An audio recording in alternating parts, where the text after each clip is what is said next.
All right, guys, it's Audrey and Vera from Permission to Hustle, and today we are talking a little bit about imposter syndrome. Ooh. Now, if you're in the business space, odds are you've probably felt a little bit like an imposter one way or the other. I mean, you just have to admit it. It's something that is more common than not. Yes. And imposter syndrome is basically not feeling that you belong in the room, not feeling that you belong in the space, feeling like you are someone that doesn't belong where you are currently at in your given situation. And it's daunting. It's something that a lot of people struggle with. A lot of our peers within our Permission to Hustle Facebook group oftentimes feel like they are not good enough to be where they are financially or professionally. And we talk about it all the time, and we let people know that it's something that many people struggle with and that they're not alone. Yeah, and the thing is too, I feel like when we talk about imposter syndrome, a lot of people feel like, they're just not worthy. They're not worthy of the job promotion. They're not worthy of their success. They're not worthy of the people that are coming into their lives or worthy of mentorship. And like Vera said, it could take so many different shapes into how you specifically feel when it comes to imposter syndrome. I mean, if you stop and think about it, think of the words imposter, somebody that you're not. And, we just want to share with you guys today 6 ways that you can combat imposter syndrome, because we do know that a lot of people go through that. Yeah. So our very first idea that we want to share with you is the notion that every coach, every expert, every guru that we listen to, we buy their books. They've all started somewhere. They've all began on square one. Yes. And, I just love thinking about that concept. A lot of people, we all turn to Gary Vee, for example. He's someone that whenever a tweet goes out, I tend to always have him being on the top of my Twitter feed, because he's someone that I like to engage with a lot. And, the robots at me tend to pick up on that sort of thing. But he started somewhere from the bottom and he began from the ground up. And he was not thinking at tweet number 1 that he was going to be where he was today, or maybe he was, but we all start from somewhere. We all start from the very, very beginning,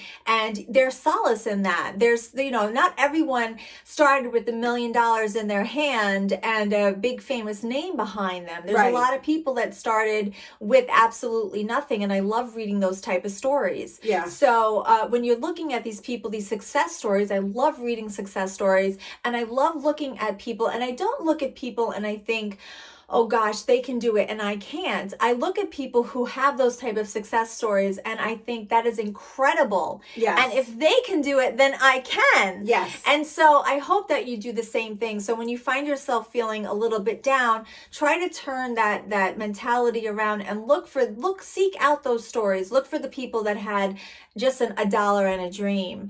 And hopefully that will diminish those negative thoughts. Now, another way to combat imposter syndrome is kind of going off exactly what Vera just said. Everybody has to start somewhere. And a lot of us feel like this imposter syndrome sense where, well, who am I to be giving advice? Who am I to be coaching this person? Who am I to be their mentor? And, one thing you have to stop and think about is this. Listen, you might not be the biggest expert on the planet, but listen, you know how to do steps 1 through 5. You know how to get the ball rolling. And guess what? There's somebody out there that hasn't even started yet on step 0. So when you're trying to combat that, think of the example of wanting to be an author, right? You have some people out there who are famous, big time authors, name recognition, all of that. And let's say that you are a published author, you have success in your genre, you're making money, it's your full-time job, but maybe you're not Stephen King. Well, here's the thing. There's somebody out there that just wants to be like you. They might not know that, okay, listen, Stephen King is where I want to be, but I have to build to that. So you are an expert to them. You are an expert in getting the ball rolling and getting it started on the writing process, on maybe how to pitch for an agent, how to self-publish. So when you're feeling that imposter syndrome, like, who am I to give advice? I'm not Stephen King. No, but you absolutely positively have an expertise in how far you've gotten. Yes. And there's somebody that wants to get to that spot. So help them get to that spot. You are not an imposter for helping somebody get to where you are. I love that. So just another way for you to remember, listen, don't feel like you are a fraud. This is exactly what you know. So keep that in mind when you're trying to figure out ways to combat what you're feeling in terms of imposter syndrome. I love that so much. And I'm going to just get a little personal with you guys. Something that I tend to say to myself all the time whenever I'm dreaming too big, whenever I find myself dreaming too big, is I often tell myself, you're just a girl from Queens. You can't do something like that. And I, you see yourself how you were, right? You see yourself like you grew up playing with fire hydrants. Like, what are you thinking of making this $1 billion idea in your head that you're trying to manifest into reality? And the fact of the matter is you can't do that. And you have to separate your facts from your feelings. Yes. And that's our next tip. So you have to separate your facts from your feelings. And when I get those feelings, when I start to get down on myself saying, you're just, and it's like, no, I'm not just, because look at all the things that I was capable of doing. Like, yeah, okay, we grew up on the stoop and we played under a bridge, but guess what? Look at all the stuff that I've done since that time, and what a great ride it's been. So don't ever look at yourself and get caught up in these feelings, these thoughts that we have, this negative speak that's in our head, because our negative speak, we are our worst enemies. We are literally the worst enemies of ourselves. That is the crux of imposter syndrome. Nobody is doing this to us. We are doing this to ourselves. And if you can take hold of your negative speak and the things that you're saying to yourselves, and if you can, even if you have to, write down a list. Yeah. Say, these are the 10 great things I was able to accomplish this year on my own, with my partner, with my family, with my family business, whatever it is that you have going on. If you're capable of doing that, you will be able to diminish all those negative thoughts and focus on what actually is. Yeah, that's a great point. And even going off of what you just said, the fourth way to combat it is to confide in somebody. Because listen, if I had known you were feeling that, I would have played for you the Jennifer Lopez song. I'm just Jenny from the block, right? That's right. And I feel like that's why she wrote that song. Like, yes. I love that song. So like, listen, this might be who I am, but look what I've accomplished. Yes. So really dive into the fact that have those people that you can confide in, that you can talk to. Vera and I have each other, so we always have each other's ear. We kind of know what's going on. We always can have that, like that check-in point. But if you don't have that person, find that person. Maybe it's a parent, maybe it's a friend, maybe it's a colleague, but someone who you can talk to, and they can honestly talk you down off the ledge.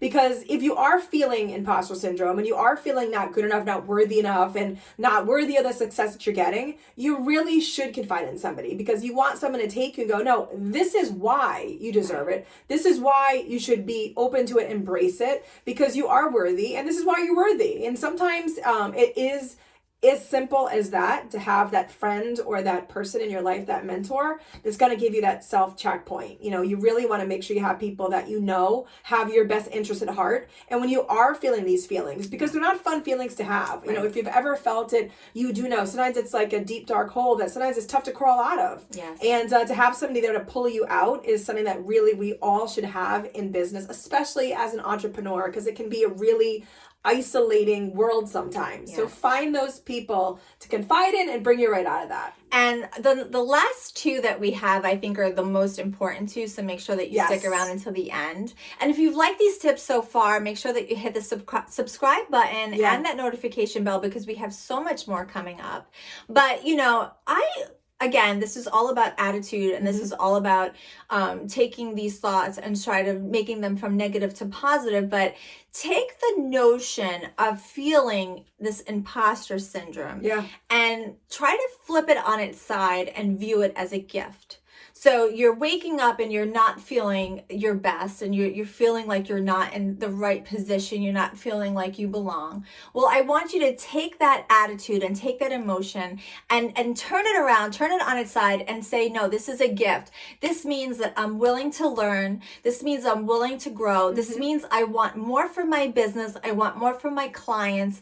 I want more for myself. Right. And that means that you are not satisfied. You are not happy with where you are currently, and you want more education, more knowledge, more growth. Right. And to me, if you look at it that way, and if you say, I am not the best, then that means I'm willing to grow and I'm willing to learn. And so Right. I'll take that any day of the week because I will forever be a student. I will Right. forever seek knowledge. I love learning. I love, every day we wake up and we're sort of looking through industry news. What don't I know? That's sort of like my most favorite thing to do every single day. What don't I know? What new happened? Is just today Right. we were That's a good talking about point. something that happened new on Pinterest.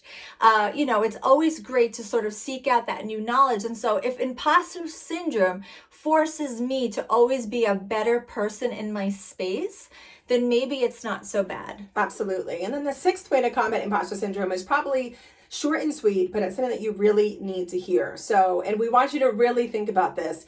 If you're feeling imposter syndrome, it really is a symptom of success. And that's a good thing. It means that you are growing at a really great, like just a speed, rate. You're riding the success wave. And it's something that you're looking at yourself going, oh my God, this is happening really fast for me. Or it's happening and I didn't believe that it was going to happen so quickly. Or I have worked so many years for this to happen and it finally has happened. So make sure you keep that in mind, that if you are feeling this, it really is a reason that something good is happening for you. So take that for what it is as well. Ride that success wave and make sure you know that it's because you're in a good spot for your business, for yourself, and don't forget that really is important for you guys to hear. It means that something's going right. So if you've made it this far, leave us a comment below and let us know if you're struggling with imposter syndrome and if any of these tips have helped you along the way. We would love to hear which one was your favorite. Again, please give us a subscribe because we have so much more content coming up. And if you haven't, please follow us along on Facebook. Permission to Hustle is the name of the group, and we will see you soon.